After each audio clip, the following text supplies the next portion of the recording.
በዚህ የኑሮ ውድነት ሰው ሁሉ ህይወቱን ለማሸነፍ በሚሮጥበት ሰዓት አንቺ ለተለያየሽው ባለቤትሽ ይሄ ሁሉ ጉልበትሽን ጊዜሽን መስዋዕት ስላደረግሽ በጣም ልትመሰገኝ ልትደነቂ እንጂ ልትወቀሽ የሚገባሽ ሰው አይደለሽም። እኛ ደግሞ መጀመሪያ ኤልሳ መታ የእናቷን ጥያቄ ለመጠየቅ እናቴ እያለቀሰች ነው፣ እስካሁን እረፍት የላትም፣ ልጇ በምን እንደሞተ ማወቅ ትፈልጋለች። ይሄን ደግሞ የቀድሞ ባለቤቱ ልታስረዳን ፈቃደኛ አይደለችም እና እባካችሁ እናንተ ጠይቁልኝ ብላ ነው እዚህ ጋር የመጣችው እንጂ በፍጹም እኛ እየወቀስን ሰው አይደለም። አንቺ የምትመሰገኝ እንጂ የምትወቀሱ ሰው አይደለሽም። ከለፋሽም ልፋት ድካም አንጻር እና ብሎክ አደረገችን። እሷ ኤልሳ ያለችው ምንድነው ብሎክ አደረገችን። ሰው ለዛ ነው አንድ ሰው ደግሞ ብሎክ የሚያደርገው እንግዲህ በሆነ ነገር ሲጋጭ ነው። ሰው በምን ተጋጫችሁ ብዬ እየጠየኳት ነበር እና እነሱ ይሄን እንዲያስቡ ያስገደዳቸው ነገር አንቺ ብሎክ ስላረግሻቸው ነው። እና ለምን ነበር ብሎክ ያደረግሻቸው? እሺ ሀቢባዬ፣ እኔ ኤልሳን ብሎክ ያደረኩበት ምክንያት ማለት ነው እኔ እዚህ ጋር ልጅ አለችኝ ከሀዘን ለማውጣት እኔን ስንት ነገር ትሞክራለች። እዚህ ጋር ያደገች ልጅ ናት። ጭንቅላቷን እየነካዋት መጣሁኝ። ኤልሳ ደግሞ እኔ እንዳገግም ሳይሆን እኔ ሞር እንድጎዳ የፖስት የምታደርገው ነገሮች እኔ ለራሴ እግዚአብሔር ምስክሬ ነው። ሰራተኞች አሉ ከኔ ጋር የምሰራውም ሕክምና ነገር ውስጥ ነው እና የሚያውቁኝ ሰዎች አሉ። አንዳንድ ጊዜ ልክ እሱ ማታ ደውሎ ደህና ደሪ የሚለኝ ሰዓት ራሱ ስልኩን እጠብቃለሁ ከሞተም በኋላ ማለት ነው እና ብድግ አድርጌ ትዝ ሲለኝ ለካ ሞቷል ብዬ እንባ እየረገፈ የማስገባበት ሰዓት አለ እና ያንን ላገግም በምፈልግበት ሰዓት ኤልሳ ግን ፖስት የምታደርገው ነገር መልሶ እንትን እያለኝ መጣ እና የሚያየው ሰው በጠቅላላ የሚያውቅ አንቺ ምንድነው ነገሩ? በቃችን ልጅ አስወጫት። እኔ ማገገም ሳይሆን ጭራሽ እየባሰብኝ መጣ። እንዴ በሽታ ላይ እየወደቅኩኝ መጣሁኝ እና ለምን ይሄ ነገር ለምን አይቀርም? እሷም ትረጋጋ እኔም ልረጋጋ ብዬ እሷን እንትን አረኳት፣ ብሎክ አረኳት ማለት ነው። ለምን? ለራሴ ጤና ስል ተጎድታለች። እዛ ጋር የእናቷ ልጅ ነው፣ ወንድሟ ነው። ከኔም ጋራ ደግሞ በትዳር ደግሞ 1 ዓመት ወይ 2 ዓመት አይደለም ለረጅም ዓመት ነው አብረን የቆየ ነው ከዚህ ልጅ ጋር ማለት ነው። እና በጣም በጣም በጣም በፍቅር የምንገናኝ ሰዎች ነን እና ያ ጉዳት በጣም ስቲል እስካሁን ኦኬ ጉዳቱ ስቲል አለ ውስጤ። ያ ነገር ሲደጋገብብኝ ነው ኤልሳን ብሎክ ያደረኳት እና በዓል በመጣ ቁጥር ጎበኛለሁ ቤተሰብ 80 በመጣ ለግሻለሁኝ 6 ወሩም ሲመጣ እንደዛ። አሁን ዓመቱ መጣ ብዬ እንትን ባልኩበት ሰዓት ነው እንግዲህ ይሄ ነገር የሚመጣብኝ ያለው እንጂ ከሷ ጋራ ጸብ ኖሮኝ ወይ ከሷ ጋራ አስከፋችኝ ነገር ኖሮ አይደለም። ፖስት የሚደረገው ነገር ግን እየጎዳኝ መጣ። ሰውም ተይ ይቺ ልጅ ወደዛ በቃ ይቺ ልጅ ተያት በቃ አንቺ ውጪ ከዚህ ነገር እየተባልኩኝ ስመጣ እውነት ነው በጣም ሉዝ እያደረኩኝ ስለመጣሁኝ ነው እሷን ብሎክ ያደረኳት። ወንድሞቿም ያውቃሉ ብሎክ አድርጊያታለሁኝ ኤልሳን ብያቸዋለሁኝ። ለምን? ስለተጎዳሁኝ ነው ሀቢባዬ እንጂ አስከፍታኝ ምናምን አይደለም። ሰላምሽን እኮ አንቺ ለመርሳት ለመዳን አንቺ ከሀዘኑ ለመዳን እየጣርሽ እሷ ደግሞ እንዳትድኝ የምትፖስታቸው ነገሮች እንደ አዲስ ስለሚቀሰቅስብሽ ያው ለመዳን ሀዘኑን ትተሽ ህይወትሽን ለመቀጠል ለመዳን ስለምትፈልጊ ነው። ይሄ ያልገባትም ነበር። አይ ቲንክ አሁን እየሰማች ስለሆነ ይገባታል። ሚዩት ስታበሪ ሚዩት እያደረጉሽ ያሉት ሞዴሬተሮች ተራሽ ሳይደርስ ልታወሪ እየሞከርሽ ስለሆነ ነው። ኤልሳ እሺ፣ እዚህ ቤት በተራር የሚወራው አንዴ። ሌላ የኔ ጭንቅላቴ ላይ የመጣው ጥያቄ ምንድን ነው? አስክሬን ሲሸኝ ይከፈላል አይደል? እና ያንን ክፍያ ማን ነው የፈጸመው? ገንዘቡ ከየት መጣ?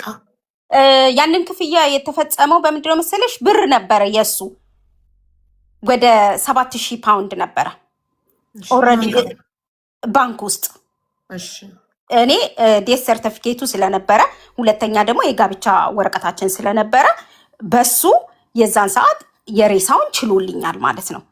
በተረፈ ግን ለራሴ ትራንስፖርት ራሱ ማለት ነው ቤተሰብ የዚህ ሀገር ልጆች ነው አዋጥተው የሰጡኝ ነው ሄጄ እዛ ያን ሁሉ ነገር አድርጌ የሱን አይደለም የሱን የቤተሰብ ፖስት ላድርግልሽ ይችላለሁኝ።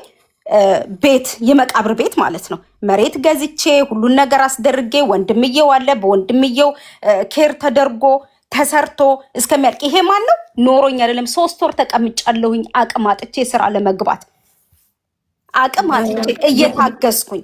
የሞት ሰርተክፌቱ ዴት ሰርተክፌት አለ። ዴት ሰርተክፌት እንትኑ ፎርማሉ አልተሰጠኝም ገና። ለምን ገና አንጎይን ስለሆነ ኬዙ ግን ቴምፕራሪ አለ። በቴምፕራሪ ነው የወሰድኩት ራሱ እና በዛች በቴምፕራሪ ነው ሲሄድ እንደውም ከሱ ብር ማውጣት ስለማይቻል በሰዓቱ አጭር ስለነበረ ጊዜው ስለተሯሯጦኝ የምደርሰው ቀን በ40 ቀን አትሊስት በ40 ቀን መሬት ይቅመስ ብዬ ስላሰብኩኝ ያንን ነገር አላደረኩኝም። ቤተሰብ እዚህ እኛን ከፍላለን ስትመጪ ብሩን ትሰጭናለሽ ተባልኩኝ።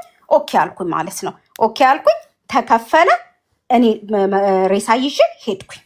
በቃ ይሄ ነው። እሺ እንትን ኢንሹራንስ የለውም እሱ የለው። ኦኬ ይቻላል። ኢትዮጵያ ላይ ያለ ኢንሹራንስ መኖር ይቻላል። መብትሽ ነው። መብትሽ ነው። አንቺ ራስሽ ወደሽ የምትገቢበት ኢንሹራንስ ካልሆነ በስተቀር ላይፍ ኢንሹራንስ ካልሆነ በስተቀር ያለ ኢንሹራንስ መኖር ትችያለሽ። የበዛው አበሻ እዚህ ሀገር አሁን ኢንሹራንስ በዛ ኧረ ለሞቴ ነው የሚልሽ። ደግሞ ለሞቴ ኢንሹራንስ ልግባ እንዴ ነው የሚልሽ። እና ከዚህ በፊትም እኔ እሱን በህይወት እያለ ጠይቄዋለሁ። ኢንሹራንስ እንግባ በአንድ ላይ እያለን ማለት ነው። ኧረ ዘርባ ይልኛል። እንኳን ኢንሹራንስ እድር እንኳን የለን። የሚገርምሽ ነገር እድር አለ እዚህ ሀገር፣ እድር እንኳን አልገባል። ኢንሹራንስ የሌለው ሰው ሲሞት አሁን ነፍሱን ይማረው ሽመልስ አካውንቱ ላይ 7000 ፓውንድ ስለነበረ በዛ አስክሬኑ ተላከ አይደል? እና ደግሞ ቸርች ላይ ገንዘብ ተሰባስቦለታል። አልተሰበሰበም።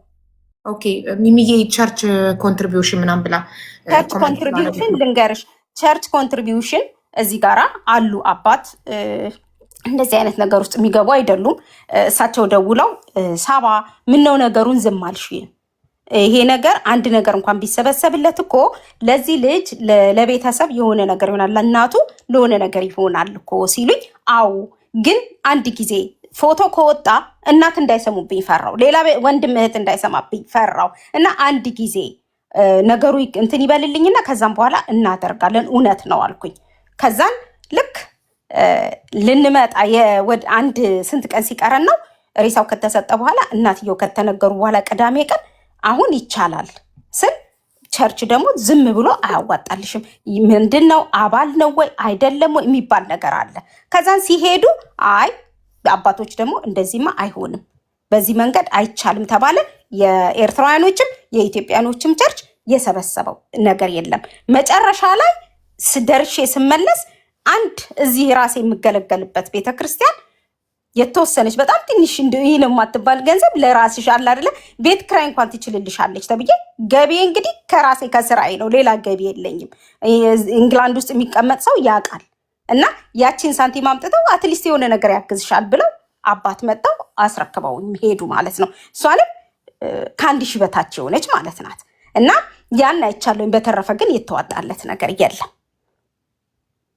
ስለዚህ ጓደኞቹ ምናምን አላዋጡም። ከቸርች አባ ከሰጡሽ ከ1000 አይ ጓደኞቹ እዛው ለቤተሰብ እንደሚረዱ ነግረውኛል። እኔ በየጊዜው ለቤተሰብ ለእናትየው እናግዛለን፣ ዛሬ ሽሜ ሄደ ብለን አንተው እና እናግዛለን ቤተሰብ ብለዋል። እኔ እዚህ ጋር አንድ ነገር በደጅም የሰማሁት ነገር አለ።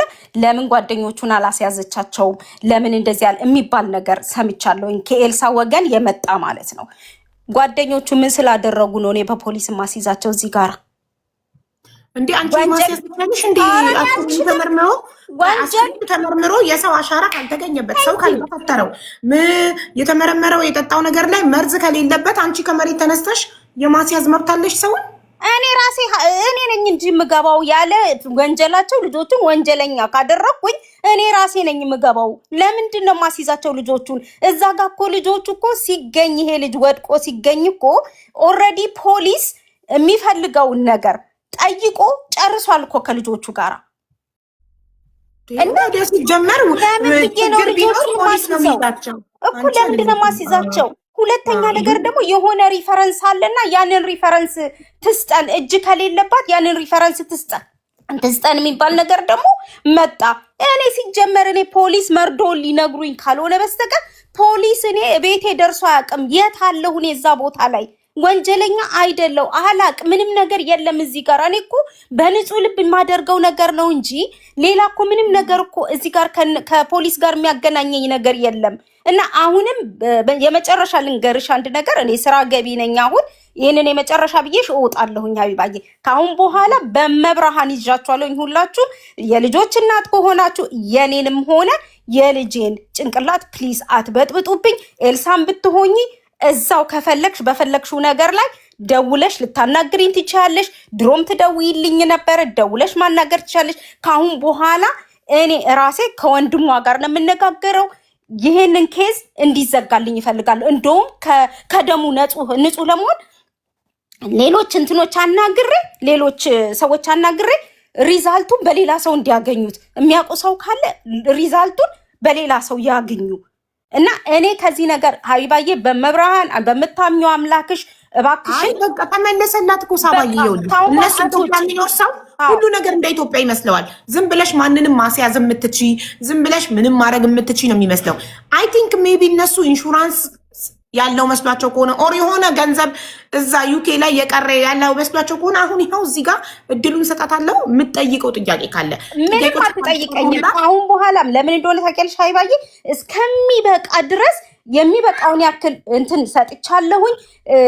የምመልስላት ነገር የለም። ለምን አሁን እንጠይቃታ። ጥያቄሽ ተመለሰልሽ እንበላት። ለምን ለእኛ ተመልሶልናል። ይዛ የመጣችው ጥያቄ ለእኛ ተመልሶልናል። አንቺ ህዝቡን አክብረሽ መተሽ እንደዚህ ስላስረዳሽንና ጉዳዩን ግልጽልጽ ስላረግሽልን እናመሰግናለን። ክሊር ነው። የሚገርምሽ ነገር ማለት ሀቢባዬ በመብርሃን አንድ ነገር ጠይቅሽ። የወንድምየውን ቁጥር ልስጥሽና ይኸው ኦንላይን ላይ እየደወለልኝ ነው። አሁን የእሱን ቁጥር ልስጥሽና አይመስለኝም ቲክቶክ ያለው ከሱ ጋር ደግሞ ተነጋገር። እኔ ንጹህ ልሁን። ካሁን በኋላ ግን አሁንም እየነገርኳቸው ነው፣ ሁሉም ባሉበት ካሁን በኋላ እጄን አነሳለሁ።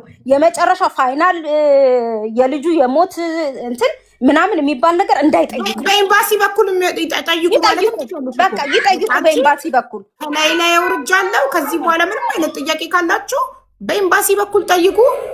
ጉዳዩ ሲያልቆ ያኔ ውጤቱ ሲሰጠኝ ወስጄ ለኤምባሲ ሰጥላችኋለሁ። በኤምባሲ ጠይቁ ማለት ትችላለሽ። አንቺ ሰላም እየነሱሽ ከሆነ እኔ በጣም ሰላም እየተነሳ ነው። ጥሩ ነገር ስላደረግኩኝ ይሄ ሁላ የሚመጣብኝ ነገር ከሆነ በእግዚአብሔር ስም ይዣታለሁኝ፣ እሷንም በልጆቿ ይዣታለሁኝ። እባካችሁ እንትን በሉልኝ፣ ንገሩልኝ። እኔ አልፈልግም። እኔ ራሴን የበታች አድርጌ የምኖር ሴት ነኝ። ለንደን ውስጥ የሚያቀኝ ሰው ይመሰክራል። እባካችሁን እኔ ስለ ወንድሟም እስካሁን ድረስ ሀዘኔን አላወጣ። ይኸው ቃል ኪዳኔን ራሱን አላወለቅኩኝም። ለምን በጣም የምወደው ሰው ስለነበረ እና አሁንም ቢሆን እየነገርኳት ነው። አሁንም ቢሆን እናትየው ይሄንን ነገር እንደማይሉ 100% አምናለሁኝ። ለምን ስለማቅ እናቱን ይሄ የእሷ ነው። ወንድሞቿ እንደማይሉ 100% አውቃለሁ። ለምን ስለሚያገኙኝ። አሁንም ቢሆን እኔ በራሴ ወገን ከእናትየው ጋር በጎን እነጋገራለሁኝ። አሁንም አልፈልግም ምንም አይነት ነገር ከአሁን በኋላ እንደፈለገ ሰው